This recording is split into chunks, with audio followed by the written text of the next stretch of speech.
મોરબીની અંદર છેલ્લા થોડા એવા વરસાદની અંદર મોરબીના શહેરના તમામ રોડ રસ્તાઓ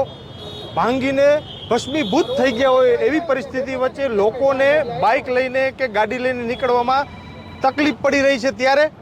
આજે જિલ્લા કોંગ્રેસના માર્ગદર્શન હેઠળ શહેર કોંગ્રેસ દ્વારા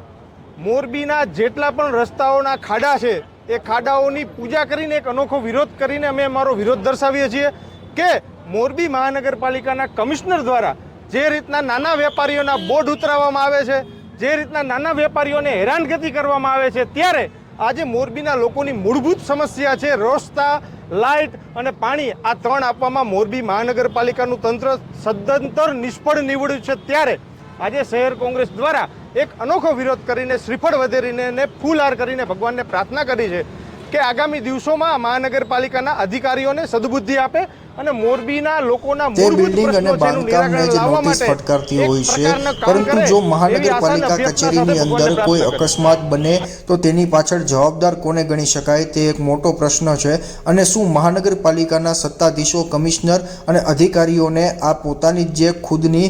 મહાનગરપાલિકાની જે જર્જરિત હાલતમાં રહેલી બિલ્ડિંગ છે તે દેખાતી નથી કે કેમ, તે પણ એક મોટો પ્રશ્ન છે।